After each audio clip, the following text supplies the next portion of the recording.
vous. Nous sommes le 26e dimanche du temps ordinaire. Et la liturgie nous présente cette belle histoire épique du riche qui pouvait manger à satiété et prendre les miettes de pain, les jeter aux petits chiens, alors qu'un pauvre est assis devant sa porte, il s'en moque. Arrive le jour fatidique de la mort et tous deux se retrouvent en face de leur destin. Oui, ce jour est fatidique et arrivera pour chacun de nous en face de notre destin. Et alors, il y a la situation qui est complètement renversée, car le règne de Dieu renverse les valeurs. Le règne de Dieu renverse la logique humaine. Le règne de Dieu transforme complètement la logique humaine. Alors, c'est le pauvre qui est dans la joie. Et le riche ne peut que supplier dans l'imaginaire de Jésus Abraham pour qu'il envoie le pauvre Lazare pour qu'il lui amène quelques gouttes d'eau pour le rafraîchir.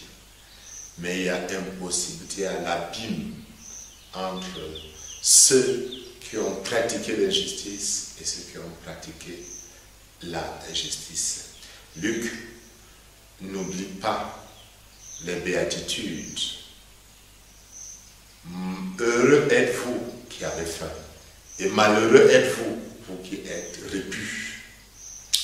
Ce n'est pas que Dieu soit contre le fait d'être heureux, mais Dieu s'érige contre le refus de regarder la personne en face qui est dans le besoin.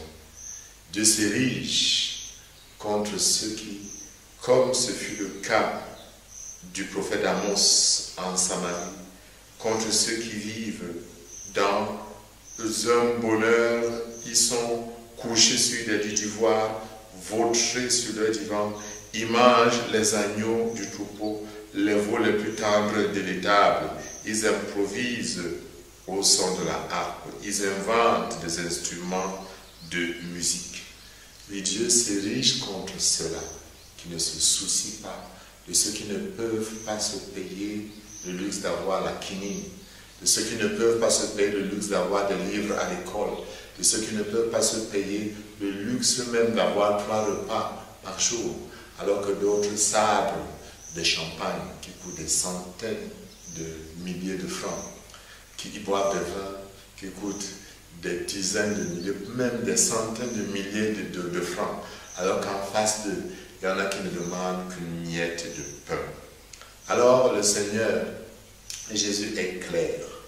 Le règne de Dieu ne peut pas être ouvert à ceux qui n'ont pas souci du pauvre, parce que le Seigneur a toujours le souci du pauvre, le souci de celui qui crie et il prend parti pour lui. Même quand le riche semble demander à Abraham d'envoyer Lazare pour annoncer la bonne nouvelle à ses frères, l'enseignement de Jésus est clair.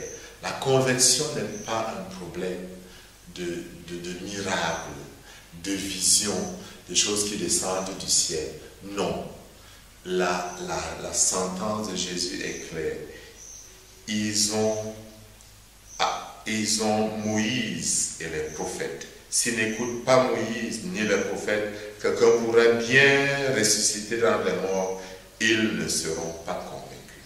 La conversion n'est donc pas un problème de vision, d'apparition. La conversion est un problème de conviction, de décision qui naît de la prédication partant de la Bible. Quand Jésus parlait de Moïse et des prophètes, il représente la Bible à ce moment, c'est Moïse et les prophètes. Donc, la vraie foi naît de la rencontre personnelle avec Dieu, dans l'écoute de la parole de Dieu, dans la méditation de la parole de Dieu, dans la prédication de nos prêtres, de nos évêques que nous entendons tous les jours.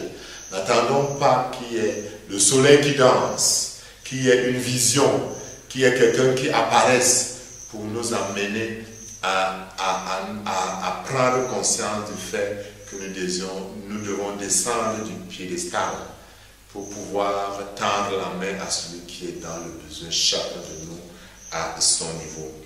Toi, homme de Dieu, dit Saint Paul, recherche la justice, la piété, la foi, la charité, la persévérance et la douceur. Voilà ce qui est objet de notre recherche, qui doit être objet de la recherche du chrétien. Toi, homme de Dieu, recherche la justice, la piété, la foi, la charité, la persévérance et la douceur. Mène le bon combat, celui de la foi. Empare-toi de la vie éternelle. Cherchons à nous emparer de la vie éternelle et non de la mort, et nous serons comblés déjà sur cette terre et à la fin de la vie éternelle. Dans ce saint jour, que le Père plein de tendresse vous bénisse, au nom du Père et du Fils